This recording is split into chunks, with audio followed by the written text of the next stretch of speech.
በ2017 ዓ.ም ብቻ ከ10 ሺህ በላይ በሚሆኑ የወንጀል ክስ መዝገቦች ተከሰው ለጠበቃ መክፈል አቅም ለሌላቸው ሰዎች የህግ ድጋፍ መስጠቱን በፌደራል ጠቅላይ ፍርድ ቤት የተከላካይ ጠበቆች ጽሕፈት ቤት አስታውቋል። የፌደራል ጠቅላይ ፍርድ ቤት ይህንን ያስታወቀው በህግ ጉዳይ ላይ ከሚሰሩ ሁለት የአሜሪካ መንግስታዊ ያልሆኑ ድርጅቶች ጋር በመተባበር የተከላካይ ጠበቆች የሙግት አሰማም ሂደትን የተመለከተ የልምድ ልውውጥ ዛሬ ሲያካሂድ ነው። ተጨማሪ አለ። በአሁኑ ወቅት በስፋት ተቀባይነት ካገኙ የሰብአዊ መብት ድንጋጌዎች መካከል በወንጀል ተከሰው ለጠበቃ የመክፈል አቅም ለሌላቸው ሰዎች የህግ ድጋፍ መስጠት አንዱ ነው። በመሆኑም ተከላካይ ጠበቃ የማግኘት መብት የተከሰሱ ሰዎች ካሏቸው ህገ መንግስታዊ መብቶች ቀዳሚው ሲሆን ይህም በዓለም አቀፋዊ ይሁን በአህጉራዊ ስምምነቶች እንዲሁም በዝርዝር ብሔራዊ ህጎች እውቅና የተሰጣቸውና ጥበቃ የሚደረግላቸው የተከሰሱ ሰዎች መብቶች የሚከበሩበት በመሆኑ ነው። የተከሰሱ ሰዎች ፍርድ ቤት ሲቀርቡ ሊከበርላቸው የሚገቡ በርካታ መብቶች አሏቸው የሚሉት በፌደራል ጠቅላይ ፍርድ ቤት የተከላካይ ጠበቆች ጽሕፈት ቤት ዳይሬክተር ጉቱማ መትኮ ከነዚህ ውስጥ በዳኝነት አካላት ፊት በኩልነት የመታየት መብት አንዱ ነው ብለዋል። እንዲሁም ጥፋተኝነታቸው እስካልተረጋገጠ ድረስ ንጹህ ተደርገው የመገመት ፍትሃዊ በሆነና በግልጽ ችሎት የመዳኘት የተፋጠነ ፍርድ የማግኘትና ይግባኝ የማቅረብ መብቶች እንደሚገኙበት ገልጸዋል። በተጨማሪም ክሱን በጽሁፍ የማግኘት ተከሳሾች በራሳቸው ላይ ያለመመስከር የመከላከያ ምስክሮችንና ማስረጃዎችን የማቅረብ ለአቃቤ ህግ ምስክሮች መስቀለኛ ጥያቄ ማቅረብ እንዲሁም በመንግስት እጅ የሚገኙ ማስረጃዎችን የማግኘት መብቶቻቸው ሳይጠቀሱ የማይታለፉ ናቸው። ፍርድ ቤት የቀረበው ሰው ሁሉ ወንጀለኛ ነው ማለት አይደለም። ነገር ግን ተጠርጥሮ ወይም ተከሶ እስከቀረበ ድረስ ህገ መንግስታዊ እና ስነ ስርዓታዊ መብቱ መጠበቅ መቻል አለበት። ማንም ሰው ንጹህ ሆኖ የመገመት መብቱን ከሚያስጠብቁ ተቋሞች አንዱኛ ነው። ለምሳሌ በጊዜ ቀጠሮ ላይ ሊሆን ይችላል፣ በዋስትና ጉዳይ በዋስትና ክርክር ላይ ከዛ አልፎም እንትን ሲል ደግሞ በፕሪሊሚናሪ ኒውከር ወይም በቀዳሚ ምርመራ ጊዜ የኛ ባለሙያዎች ኢንቮልቭ ያደርጋሉ። ክሱ ከቀረበ በኋላ ደግሞ በአጠቃላይ ተከሳሹ አቅም የለውም ተብሎ ከታሰበ እኛ ጉዳዩን እንደ የሱን ጉዳይ እንደ ራሳችን ጉዳይ ወስደን ኬዙን ከመነሻው ጀምሮ ክስ ከማሰማት እስከ መጨረሻው ፕሮሰስ እስከ ይግባኝ ከዛም አልፎ እስከ ሰበር ድረስ አገልግሎት እንሰጣለን። ተከላካይ ጠበቃ የማግኘት መብት በተለያዩ ሀገሮች ህገ መንግስታት በተለያየ መልኩ ሰፍሮ ይገኛል ያሉት ዋና ዳይሬክተሩ በኢትዮጵያ ተከላካይ ጠበቆች ለማግኘት ተከሳሾች ከፍርድ ቤቶች አቅም እንደሌላቸው የሚያሳይ ማረጋገጫ ይዘው መምጣት እንደሚጠበቅባቸው ገልጸዋል። ተከላካይ ጠበቆች የሚመደቡትም በተለያዩ ከፍተኛ ወንጀሎች ዙሪያ መሆኑንም ነው ያብራሩት።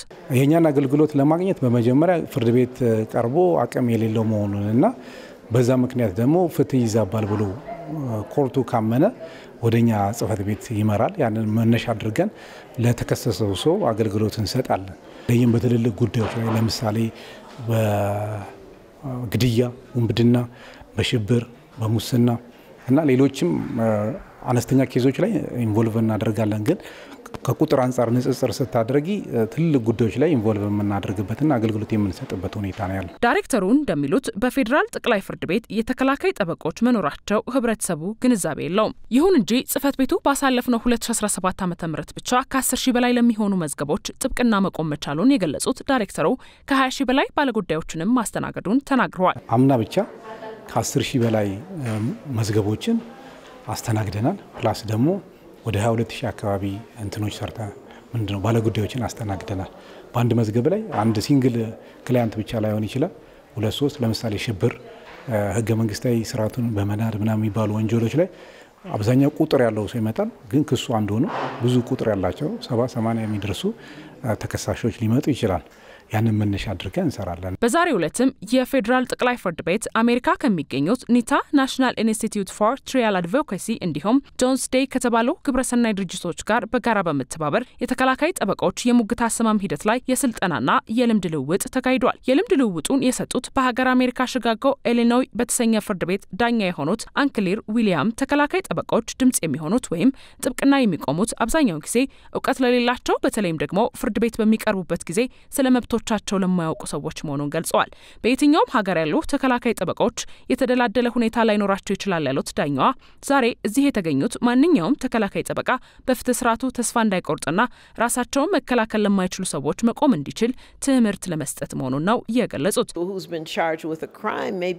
ተከሰው የሚቀርቡ ሰዎች ምናልባት ምንም እውቀት የሌላቸው ወይም ትንሽ ብቻ የሚያውቁ ወይም በብዙ እውቀት ያላቸው ቢሆኑ እንኳን ስለ ህጋዊው ሂደት አያውቁም። ስለዚህ ተከላካዮች ሁሌም ስልጠና በመንሰጥባቸው መድረኮች እንደምለው ኔልሰን ማንዴላ እንዳለው አሸናፊዎች ህልመኞች ናቸው መቼም ተስፋ የማይቆርጡት። ስለዚህ የኔ መልእክት ለተከላካይ ጠበቆች ተስፋ እንዳይቆርጡ፣ በፍትህ ስርዓቱ ተስፋ እንዳይቆርጡ፣ በደንበኞቻቸው ተስፋ እንዳይቆርጡና መናገር ለማይችሉት ሰዎች ጥብቅና የመቆም ፍላጎታቸው ላይ ተስፋ እንዳይቆርጡ ነው።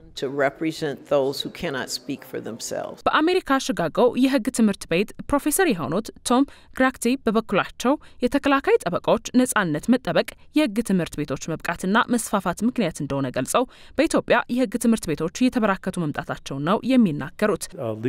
የህግ ትምህርት ቤት በኢትዮጵያ በደንብ ተስፋፍቷል ማለት እችላለሁ። በ1969 እዚህ በነበርኩበት ጊዜ አንድ የህግ ትምህርት ቤት ብቻ ነበር የነበረው። አሁን ግን ከ30 በላይ የህግ ትምህርት ቤቶች አሉ በኢትዮጵያ። በቀጣይ በአሜሪካ ቺካጎ የሚገኘውን የህግ ትምህርት ቤቴን ኢትዮጵያ ከሚገኙት የህግ ትምህርት ቤቶች ጋር ማጣመር እንፈልጋለን። ያ ደግሞ አንዳችን ከአንዳችን እንድንማር ያግዘናል ማለት ነው። ዛሬ የተካሄደው ስልጠና በክልል የሚገኙ ተከላካይ ጠበቆችን ያካተተ ሲሆን ስልጠናው መሰጠቱ የኢትዮጵያውያን የተከላካይ ጠበቆች አካሄድ ከሌሎች ሀገራት ጋር ልምድ በመለዋወጥ የተናበበ እንዲሆን እንደሚያግዝ ነው የተነገረው።